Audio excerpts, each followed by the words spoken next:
Maintenant, notre merveille aujourd'hui, la 7e merveille, ce sont nos deux interlocuteurs, à savoir Maud Daval-Gedge, qui est avocat au barreau d'Aix-en-Provence, et Alain Provençal, que l'on connaît tous.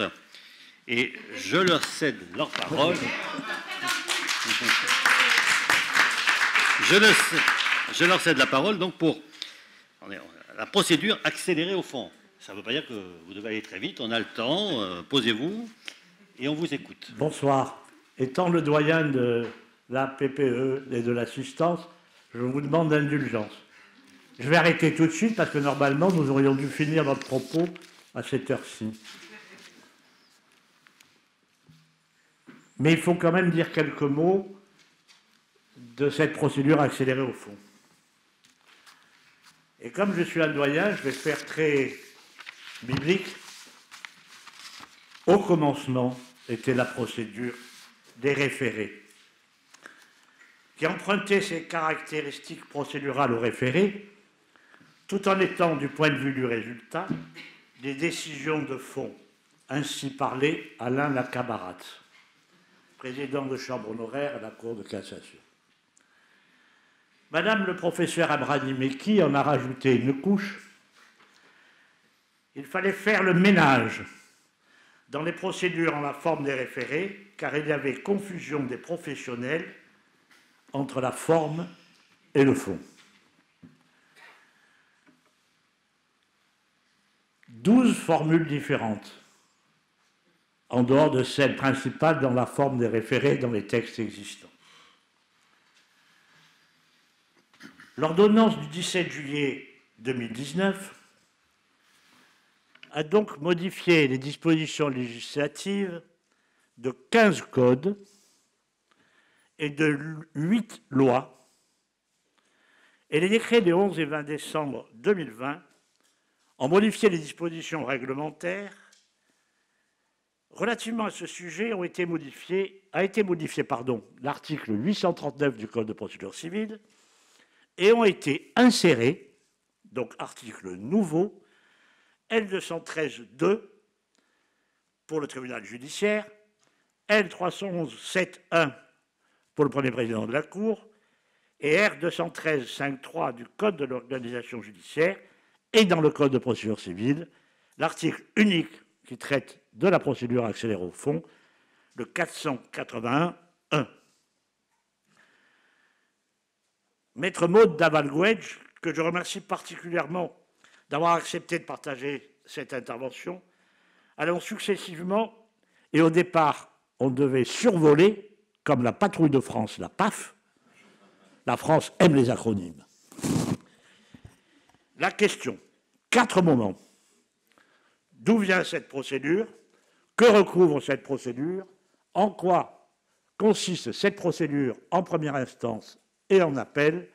Et enfin, que penser de cette procédure? Maud, vous avez la parole. Merci Alain. Bonjour à tous. J'espère que la sieste est terminée. Alors, juste quelques mots sur les origines de la réforme de la procédure accélérée au fond.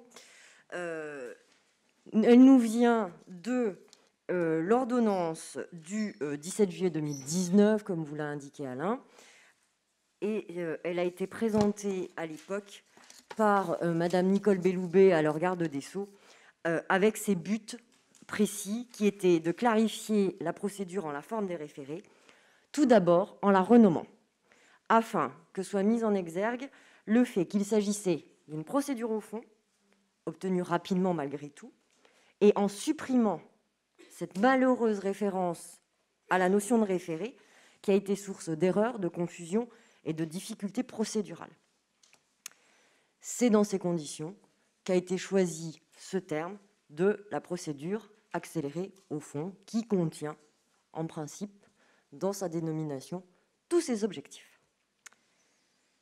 Cette nouvelle procédure accélérée au fond préserve un objectif de célérité, qui était celui poursuivi déjà par l'ancienne procédure en la forme des référés, puisque, comme dans le cadre d'une procédure à jour fixe, le demandeur assigne pour une date qui lui est donné, sans avoir toutefois à justifier d'une urgence particulière, puisque, à condition, évidemment, que la procédure accélérée au fond soit expressément prévue par un texte.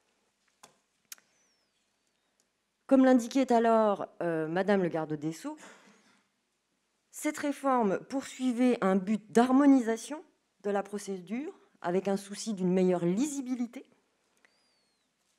et les procédures dans lesquelles cette nouvelle procédure accélérée au fond est autorisée sont désormais expressément énumérées au sein des différents codes, puisque nous allons voir que ce mode de saisine est prévu dans des contentieux très divers et variés. À l'inverse, et c'est là où l'objectif était de simplifier, lorsque le recours à cette procédure particulière ne se justifiait pas, l'ordonnance prévoit de lui substituer une procédure de droit commun, au fond, en référé ou sur requête selon le cas. Lorsque une décision peut être rendue de manière provisoire mais rapide, nous ne recourons pas à la procédure accélérée au fond, mais à la procédure de référé classique ou à la procédure sur requête. De même, en l'absence d'urgence, il est renvoyé à la procédure au fond classique. En réalité, nous allons voir avec Alain Provençal que ces procédures qui sont désormais expressément et nommément désignées au travers des différents textes sont très variées, puisqu'on n'arrive même pas d'ailleurs à se mettre d'accord avec Alain. On a essayé de compter, mais on n'arrive pas à se mettre d'accord. Mais on en est à peu près à une cinquantaine de procédures qui sont concernées par cette procédure accélérée au fond. Et je vais donner la parole de nouveau à Alain pour qu'il nous fasse un petit tour d'horizon de ces procédures.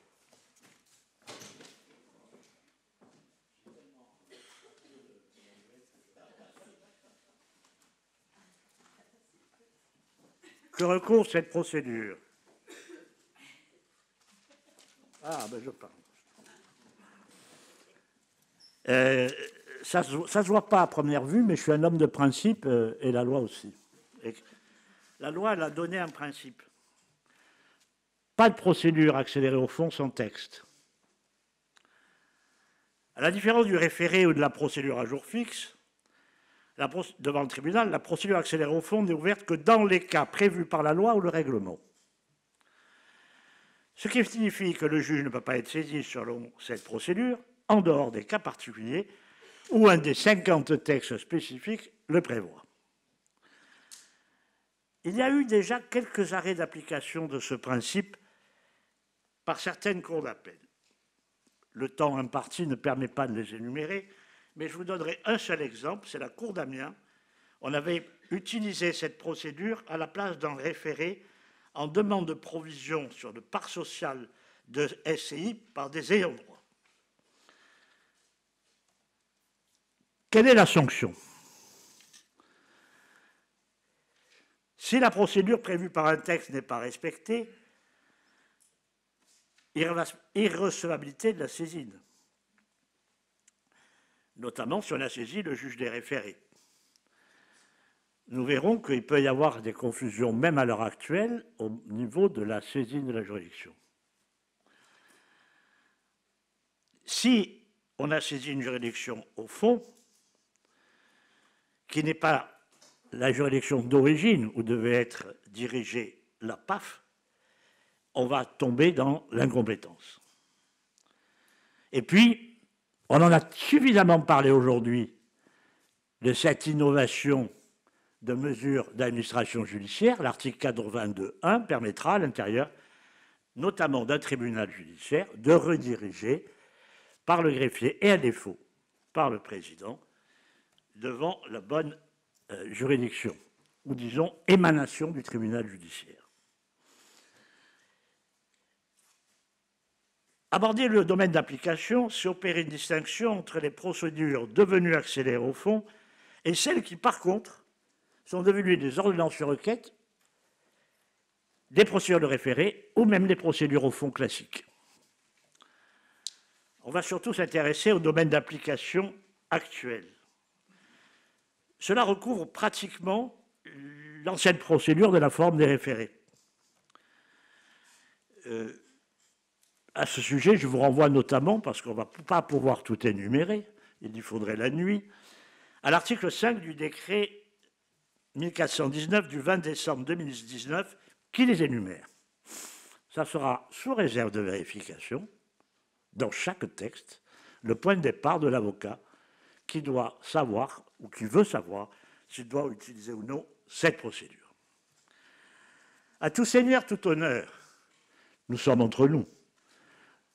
Nous sommes plutôt les civilistes. Et puis le plus important dans l'occupation des tribunaux, c'est le droit de la famille, et puis humainement aussi. Dans le droit de la famille, nous allons avoir les mesures de protection pour protéger les victimes de violences intrafamiliales, sujet ô combien actuel et douloureux, les aspects civils de l'enlèvement international d'enfants, le recouvrement public des pensions alimentaires auprès du parquet en cas de contestation, et enfin, ce qui concerne le pacte civil de solidarité. Le droit du patrimoine. On va commencer par le sujet chéri de Monsieur le Président Frédéric Kieffer, avec qui j'avais eu l'honneur de partager d'ailleurs une formation, les indivisions. Alors là, il est précisément nommé les articles applicables. Attention, ils ne le sont pas tous. C'est une loi de simplification. Article 815.6, 7, 9 et 11. Ce dernier, bien connu de certains praticiens, concerne les avances sur bénéfice ou même en capital dans l'actif d'une indivision ou d'une succession. Il ne faut pas négliger les autres. Autorisation de recouvrer des sommes auprès des débiteurs d'indivision ou d'un tiers dépositaire, interdiction de déplacement des meubles, exercice du droit d'usage et de jouissance des biens. Maître Maud Davalwege dit à la fin, tout à l'heure, quels seront les manques. Indivision et succession, pas tout à fait la même chose. L'un est plus large que l'autre. Les demandes en matière successorale relatives aux mesures conservatoires prises après l'ouverture de la succession. Les demandes lorsque survient une difficulté dans l'établissement d'un inventaire, dans le cadre d'une personne protégée. Les demandes relatives à une atteinte à un droit d'auteur ou un droit voisin occasionné par le contenu d'un service de communication publique en ligne. Et par les temps qui courent, c'est très actuel et fréquent. La mesure de démolition d'un immeuble en cas de déclaration d'insalubrité irrémédiable. Enfin, le droit de la copropriété, et Mme Mola nous disait à midi que c'était ce qui engorgeait un peu les tribunaux par la procédure accélérée au fond, c'est-à-dire les provisions qui sont dues. Si elles sont dues, les charges deviennent dues, et c'est cette procédure qui est applicable. N'oubliez pas non plus que si le syndicat minoritaire peut agir contre le débiteur, à l'inverse, demandera par cette procédure la mainlevée de l'hypothèque du syndicat. La réglementation sur la publicité foncière. En attendant une future réforme, il y a toujours un fameux article 26, suivi du 26.1 du décret du 4 janvier 1955. Ce sont les recours contre les décisions du service de publicité foncière. Ils étaient en référé et sont procédure accélérée au fond. Nous verrons quel est l'avantage de cette procédure par rapport au référé au niveau des conséquences. Les sociétés civiles, désignation d'un mandataire pour convoquer l'Assemblée, désignation d'un expert pour évaluer les parts sociales, etc., etc. Nous verrons généralement, d'ailleurs, que tout ce qui est l'intervention d'un tiers demandé en justice, un administrateur, un liquidateur, un expert, se fera pratiquement en toute matière par la procédure accélérée au fond. Une exception. On a parlé des sociétés civiles professionnelles. Les notaires sont exclus de la procédure accélérée au fond. Je ne veux critiquer personne, mais ils ne sont jamais très rapides. Ça, c'est pour faire plaisir à Michel Raya. Le droit du travail, que ce soit le droit individuel ou le droit collectif, et le droit de la sécurité sociale, comporte plusieurs dispositions dans lesquelles cette procédure est applicable. En matière de modalités d'opération électorale, en matière de contestation visant le refus d'employer d'accorder certains congés spéciaux, intervention à la suite d'une procédure d'alerte déclenchée par un membre du CSE en raison d'une atteinte aux droits et libertés des salariés, et en matière de sécurité sociale, la fixation judiciaire des modalités de l'accord préélectoral d'organisation des déroulements de l'élection du représentant du personnel dans les caisses. C'est aussi poétique que la servitude de ce matin. Le droit commercial. La nomination à la vocation d'un commissaire aux comptes, la nomination d'experts chargés d'évaluer les parts sociales, donc comme les SI, et plus généralement l'évaluation des valeurs des parts, la désignation de mandataire, la citation de liquidataire quant à sa désignation, son remplacement et sa récusation pour juste motif. Droit privé, droit public. Vous noterez que quand on fait une réforme, on ne va pas jusqu'au bout. Pourquoi ? Le Code de justice administratif emploie toujours le terme en la forme des référés. D'abord, et très rapidement, le droit de l'urbanisme. À la mode pour la revitalisation des centres-villes, la préemption des fonds de commerce, les fonds artisanaux, les baux commerciaux et les terrains faisant l'objet d'aménagement commercial. Le droit de l'expropriation. On parlait d'expulsion ce matin, cette fois-ci, c'est l'expulsion après expropriation, les difficultés d'expropriation, l'expulsion et le relogement. Il est prévu une disposition selon laquelle, en droit international, nouvelle catégorie, la mention la forme des référés sera remplacée automatiquement par celle de procédure accélérée au fond. Je répète que ce qui précède n'est pas exhaustif et qu'il faudra se reporter chaque fois au texte. Les matières où le référé remplace en la procédure de référé. Occupation illégale par les gens du voyage d'un terrain privé à vocation économique. La demande du maire de faire exécuter les travaux de ravalement de façade au lieu et place du propriétaire défaillant. La procédure auprès du président du tribunal paritaire des baux ruraux en octroi de délai de paiement de l'indemnité au preneur sortant.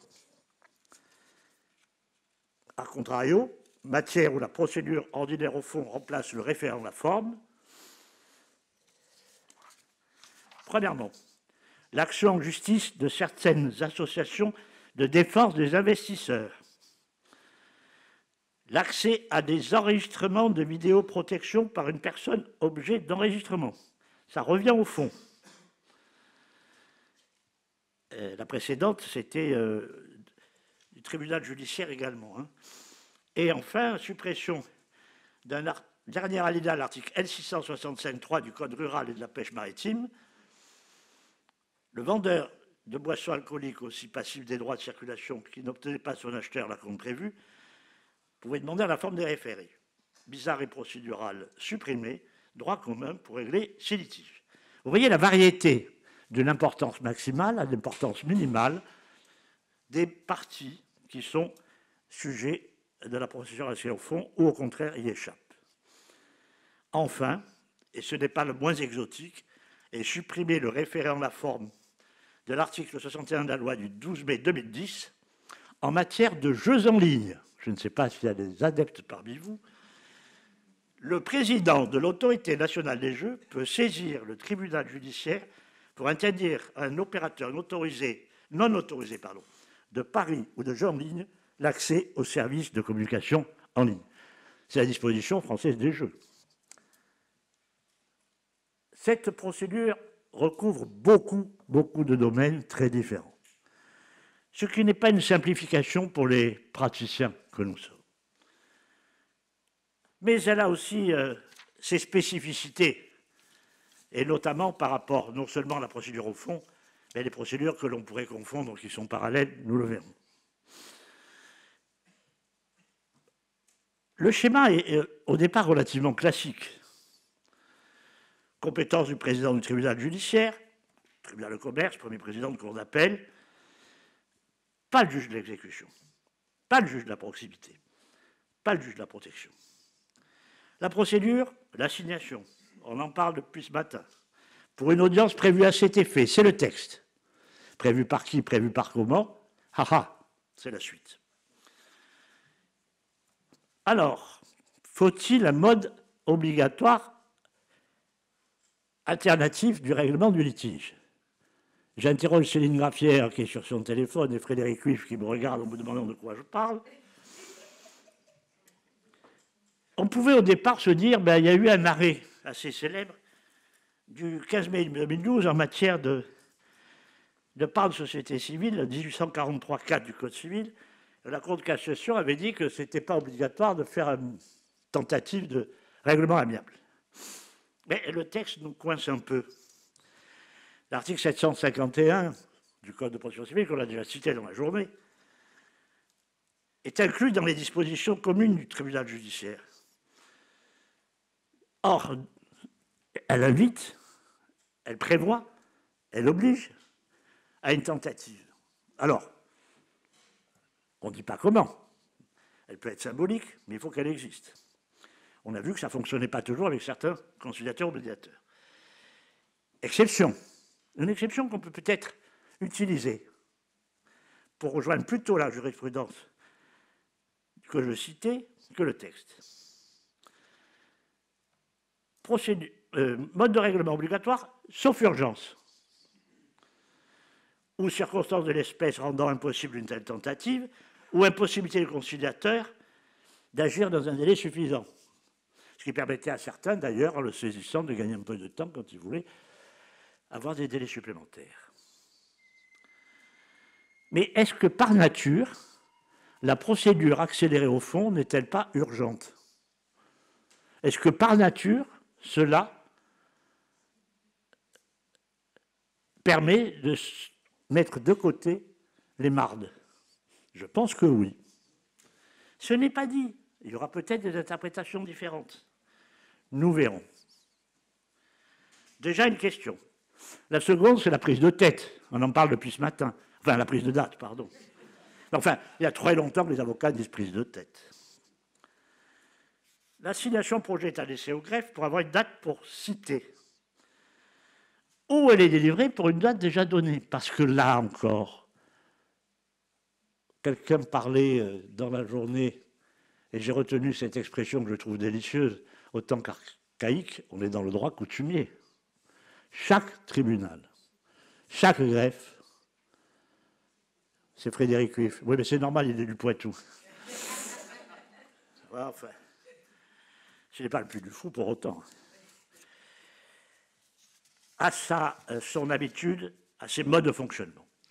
En matière kafkaïenne, le tribunal judiciaire de Paris est quand même le meilleur, parce que vous avez un certain nombre de matières où il y a la prise de date, à par voie électronique et RPBA, d'autres matières où c'est par tout moyen, d'autres matières où il n'y a pas.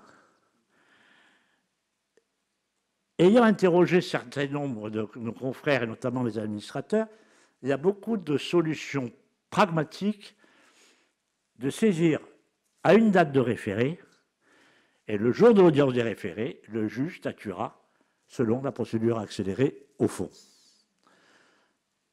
C'est des dates qu'on connaît souvent à l'avance. Dans certains tribunaux, ce n'est même pas besoin de la demander. Et, dernière précision, on est en procédure accélérée au fond, et il est prévu que cette prise de date se fasse par tout moyen. On n'a plus l'obligation électronique spécifique. Après, ça existe ou ça n'existe pas, suivant les juridictions. Alors, on assigne, on prend la date, on dépose la copie d'assignation au greffe, aucun délai, un peu de logique, enfantine, avant l'audience quand même.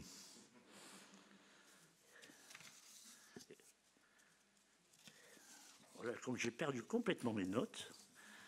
Alors, Deuxième chose, on va avoir, en ce qui concerne les conséquences. Alors si, deux choses. On peut avoir une citation un jour, enfin, ce qu'on appelait de Raher, c'est-à-dire s'adresser au président pour avoir une date plus proche. Première chose. Deuxième chose, le juge chargé de la PAF peut renvoyer en collégial. Et dans les questions des adhérents qui sont arrivés par Internet avant le colloque, il y a eu une remarque d'une avocate qui a dit « Chez moi, il renvoie systématiquement en collégial », ce qui devient la procédure désaccélérée au fond. À 3 mois en plus. C'est pas grave, c'était pas urgent. Quelles sont les caractéristiques? Donc on a une procédure qui va aboutir à un jugement au fond, première chose. Deuxièmement, c'est une décision qui va avoir autorité de la chose jugée. Deuxième chose. C'est quand même important pour la suite. Et troisièmement, elle est soumise, et nous en avons eu de longues explications, à l'exécution provisoire de droit.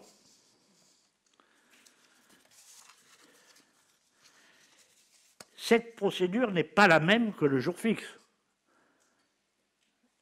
Bien qu'elle soit faite dans des cas que la loi considère comme urgentes, l'urgence n'est pas une condition de recevabilité.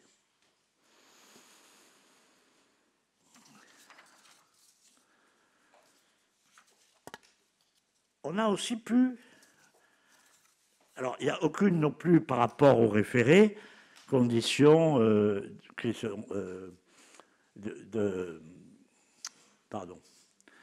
conditions d'urgence, conditions au fond, pas de contestation sérieuse, etc., puisqu'au contraire, on est au fond, la contestation est forcément sérieuse. Ne pas confondre avec les procédures au fond prud'homales, où il n'y a pas d'assignation, il n'y a pas de renvoi en formation collégiale, il n'y a pas de requête d'ordonnance pour assigner de Raher, il n'y a pas d'avocat obligatoire en première instance. Voilà les spécificités de cette procédure en première instance. Mais elle existe en appel, et Maud va vous en parler.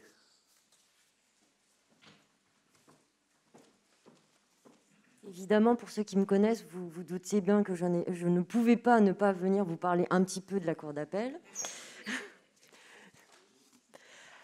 Parce qu'effectivement, la procédure accélérée au fond a quand même quelques spécificités et je pense qu'il est important de les avoir bien à l'esprit. Tout simplement parce que la procédure d'appel, dans le cadre de la procédure accélérée au fond, est soumise de droit au bref délai des articles 905 et suivants du Code de procédure civile. Et je dis ça parce que l'état de la dernière jurisprudence de la Cour de cassation en matière de bref délai doit nous inciter à avoir bien cette caractéristique à l'esprit et à bien appréhender les conséquences que cela peut avoir. Vous avez 3 références jurisprudentielles qui ont toutes été rendues non pas dans le cadre de la procédure accélérée au fond. À ma connaissance, il n'y en a pas encore, en tout cas pas des publiés. Mais quoi qu'il en soit, je pense que le parallèle doit être fait avec ces décisions. La première ayant été rendue dans le cadre d'un appel relatif à une ordonnance de référé, qui est lui aussi soumis de droit au bref délai, des articles 905 et suivants. Et la Cour de cassation, à cette occasion, a précisé que ce bref délai de droit l'était, même en l'absence d'avis de fixation à bref délai. Ça a été repris par l'arrêt du 22 octobre 2020, et la Cour, après avoir repris la solution de 2018, a été un petit peu plus loin et a précisé en tout cas les conséquences de sa position, en indiquant que le point de départ du délai d'1 mois imparti à l'intimé pour déposer et notifier ses conclusions commençait à courir à compter de la notification ou de la signification des conclusions de l'appelant, même reçu avant l'avis de fixation à bref délai. Et le dernier arrêt, le plus récent, du 1er juillet 2021, concernait cette fois-ci l'appel d'une décision du GEX, qui est lui aussi soumis au bref délai de droit, et la Cour de cassation a appliqué la même solution. Elle précise à cette occasion encore un autre élément, et notamment en ce qui concernait le délai imparti à l'intimé sur appel incident de l'intimé principal, en indiquant bien que là encore, le délai commençait à courir à compter de la notification de ses conclusions et que ce délai était d'1 mois, quand bien même, encore une fois, l'avis de fixation à bref délai n'avait pas encore été émis par le greffe. Ce qui veut dire qu'il appartient à l'intimé d'être particulièrement vigilant, quand bien même il ne vous serait pas signifié ou notifié que vous n'auriez connaissance d'aucun avis de fixation à bref délai. Le délai d'1 mois est obligatoire et de droit, et quand bien même cet avis ne serait pas émis. L'attention doit être attirée aussi sur l'appelant, puisque pour celui qui choisirait de devancer l'émission de l'avis de fixation à bref délai, c'est tout à fait possible, la Cour de cassation l'autorise, mais cela signifie, dans l'hypothèse où vous seriez tenu de procéder à une signification par voie d'huissier de votre déclaration d'appel et ou de vos conclusions à un intimé défaillant, cela suppose nécessairement de viser le bon texte et de viser donc les textes des articles 905 et suivants pour effectivement faire courir le délai qui est celui qui doit s'appliquer, qui est le délai restreint de ces articles et d'1 mois.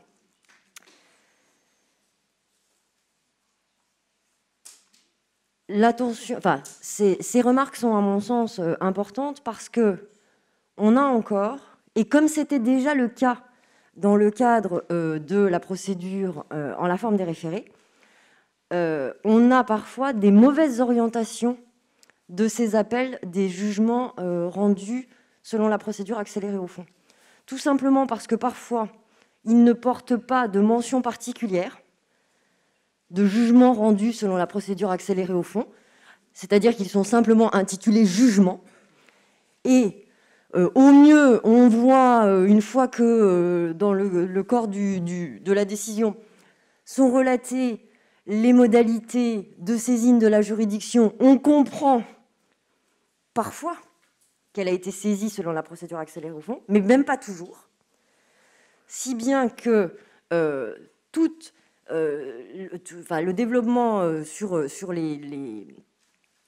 la procédure en cause d'appel dont je viens de parler sont, à mon sens, à conserver dans un coin de son esprit pour être bien sûr d'appliquer la bonne procédure. Parce qu'ils peuvent être mal orientés, si bien que vous pouvez avoir un avis de fixation à bref délai qui va arriver dans un certain temps, et encore plus selon les juridictions, alors même que, comme je l'ai dit, vous êtes soumis de droit à ce bref délai.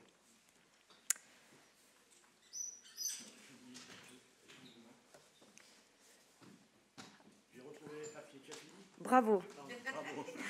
J'ai retrouvé mes papiers. C'est à toi après. Non, j'ai retrouvé mes papiers. Bon, ça, voilà. En fait, il y a 3 caractéristiques. Voilà, c'est retour vers le futur. Voilà. On m'a posé la question à midi, est-ce qu'il y a une constitution d'avocat obligatoire? Oui ou non? La réponse est normande, mais ça dépend de la nature de l'affaire et de la juridiction. Donc on est dans le droit commun. La deuxième chose, elle est aussi du droit commun, c'est que le juge contrôle qu'il y a un délai suffisant pour que le défendeur ait pu préparer sa défense. Et une troisième chose qui a aussi empli, parmi d'autres, cette journée, c'est une procédure orale, avec ou sans ministère d'avocat obligatoire et les complications que ça comporte. C'est une procédure d'oral, mais le législateur est très malin. Il l'a transformé en procédure muette. Pourquoi? Parce qu'on peut renoncer à l'audience. Et alors on s'exprime comment? On ne fait pas de mail. On a son assignation. Et les conclusions, c'est une procédure orale, mais l'adversaire peut venir plaider tout seul, ou ne pas venir, que le juge lui demande un écrit, Donc ce n'est plus une procédure orale. Donc là, il y a une petite contradiction dans les textes. Je pense que ce rajout, non seulement il n'est pas utile, mais il est néfaste. Mais on va vous trouver d'autres petites choses qui ne vont pas dans la procédure. Alors, sans vouloir empiéter sur la mission d'Arnaud Sermolas, il nous a paru important, effectivement, d'apporter une critique, en tout cas, sur cette procédure accélérée au fond et sur cette réforme, puisque, vous l'avez vu, parler de la PAF, c'est un peu faire un inventaire à la Prévert. Aujourd'hui, alors, ce qui a été simplifié, et effectivement, c'est que le recours à la procédure accélérée au fond est très encadré. Il faut nécessairement un texte pour pouvoir y recourir. Pas de PAF sans texte. On a tous entendu pas de PAF au JAF, encore que, on l'a vu, ce n'est pas une réalité juridique. Et pourtant, et nombre d'auteurs l'ont fait remarquer, la procédure accélérée au fond n'a pas un texte de référence de base unique. Ce qui la rend évidemment peu lisible. Et certains ont pu dire effectivement que le but d'harmonisation, de clarification qui était poursuivi, qui était celui qui était annoncé par Madame le garde des Sceaux lorsqu'elle a présenté son ordonnance, est bien loin d'être atteint. Cela veut dire que nous, praticiens, éventuellement, lorsque nous sommes en présence d'un contentieux dont on est peu familier, cela va nous conduire à examiner attentivement les textes afin de savoir si, oui ou non, nous pouvons recourir à la procédure accélérée au fond. L'harmonisation n'est pas complète. De nombreuses choses ont été oubliées. Il est parfois difficile de coordonner, malheureusement, certains contentieux entre eux. Et je citais un cas auquel j'ai été confrontée, mais qui me semble assez parlant et assez criant de vérité lorsque l'on veut démontrer justement cette absence d'harmonisation et ce manque de fluidité dans l'utilisation de la procédure accélérée en faux. En matière d'indivision, le président du tribunal judiciaire peut prescrire ou autoriser des mesures urgentes que requiert l'intérêt commun. Et notamment, il peut autoriser l'indivisaire à percevoir des débiteurs de l'indivision une provision destinée à faire face aux besoins urgents en prescrivant aux besoins les conditions de l'emploi. Ce texte-là renvoie expressément à la procédure accélérée au fond. Aucune difficulté. En revanche, les mesures des articles 815.2, la conservation des biens indivis, 815.13, l'éventuelle récompense due à un indivisaire à raison des dépenses effectuées par lui sur ses données personnelles pour la conservation du bien, ne sont pas expressément visés dans le cadre de la PAF. Ce qui revient en réalité à un contorsionnement procédural, parce que ces deux situations ou ces trois situations peuvent et sont souvent concomitantes, coexistent dans le cadre justement de cette gestion d'indivision. Or, elles ne relèvent pas de la même compétence. Vous allez pour l'une pouvoir effectivement saisir selon la procédure accélérée au fond, et pour les autres, il faudra choisir soit de saisir en référé, soit d'aller au fond.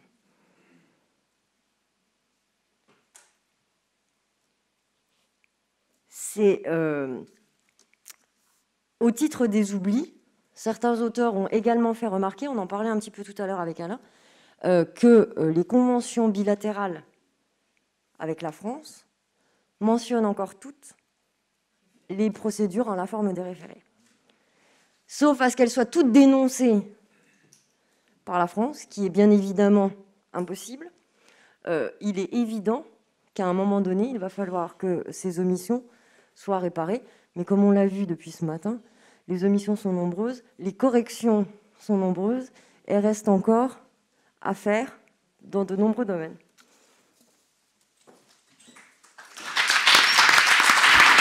Alors, la fatigue m'empêche de me lever. J'ai 2 mots de conclusion pour résumer nos propos. Et peut-être aussi rajouter un peu quelque chose à ce que vient de dire Boud. La PAF est une avancée, c'est incontestable. On aurait pu trouver une autre appellation. Monsieur Strickler, le niçois, parlait d'ordonnance au fond. Je ne suis pas certain que l'ordonnance n'ait pas créé la confusion qu'on voulait éviter. Cette avancée est parfois freinée. Nous l'avons vu, la complexité des domaines d'application, dépendant uniquement de la loi, la différence de régime de fixation des dates, suivant les tribunaux, les types de contentieux et l'obligation ou non du ministère d'avocat. Mais ce n'est pas spécifique à la procédure. Et encore plus, je l'ai dit mais j'insiste, parce que là on est quand même contraire à la Convention européenne des droits de l'homme, la contradiction entre le caractère oral de la procédure et le fait qu'elle peut se dérouler sans audience. La PAF, pour les amoureux des acronymes, serait alors le paysage audiovisuel français où les interviewés n'ont pas le temps de répondre aux intervieweurs, ou la police aux frontières pour empêcher l'accès au juge. Enfin, le texte omet de préciser que le juge statue au principal, ne serait-ce que par un renvoi à l'article 480. Mais enfin, soyons positifs, elle a déjà pris sa place. Le nombre d'arrêts d'appel que je vous ai cités dépoigne de sa vitalité, mais aussi, vu les balbutiements de la jurisprudence et des professionnels, des ajustements à y apporter ou des formations à assurer, et c'est la première. Frédéric Kieffer veut prendre la parole. Donc, Monsieur le Président d'honneur, vous avez la parole. Ce n'est pas vraiment une question, mais c'est lié à ce qui a été exposé notamment par Maud, le fait qu'il y a des incohérences, puisque l'article, notamment en matière d'indivision, l'article 1380, renvoie à toute une énumération d'articles, notamment pour la gestion et les outils de l'indivision, et il y a quelques articles qui sont oubliés. L'un des articles oubliés, de mémoire, c'est 815.5, qui permet à un indivisaire de solliciter l'autorisation de passer seul la réalisation d'un bien, notamment immobilier, lorsque l'autre ou les autres indivisaires s'y opposent et qu'il y a un risque ou un intérêt légitime. Alors cet article, moi je l'utilisais en matière de saisie immobilière. Lors de l'audience d'orientation, il arrive que des époux ou des futurs ex-époux soient poursuivis et sont en indivision. Il y a un époux qui occupe le bien, l'autre ne l'occupe pas, se fiche éperdument de ce qui va se passer, ne règle plus sa part du crédit, et l'époux qui se présente seul, un indivisaire, va solliciter l'autorisation de passer seul l'acte de vente sur le fondement de ces dispositions.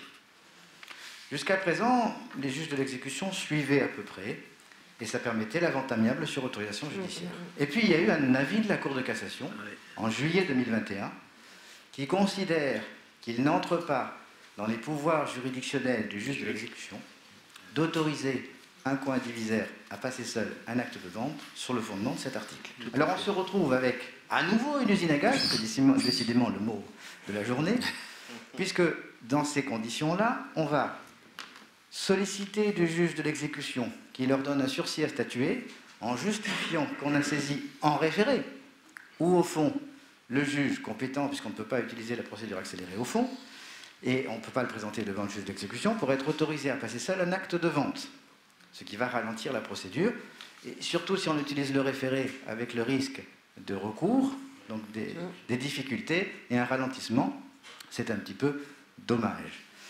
Alors, quelle est la solution? Je n'en ai pas, mais voilà, c'était une des interrogations que je souhaitais élever à propos de ces problèmes d'indivision et de parallélisme des procédures qui génèrent parfois des choses compliquées alors que ça pourrait être beaucoup plus simple. Alors, on peut comprendre la position de la Cour de cassation dans cet avis, mais cet avis de la Cour de cassation, on a eu l'occasion d'entendre deux magistrats rapporteurs, deux conseillers rapporteurs lors des ateliers des procédures civiles d'exécution qui nous ont expliqué que pour cet avis, il y avait eu de grandes discussions avant d'aboutir à cet avis et que dans la mesure où ça n'est qu'un avis, peut-être que les avocats peuvent continuer à essayer de faire passer devant le juge de l'exécution cette sollicitation parce que sinon, on se retrouve avec quelque chose qui est un peu incohérent. Vous avez une partie saisie qui se voit autorisée à solliciter devant le juge de l'exécution la vente amiable sur autorisation judiciaire et qui se retrouverait privée de cette possibilité en raison de la position actuelle de la Cour de cassation. Bon, en fait, c'était pas une question, quoi.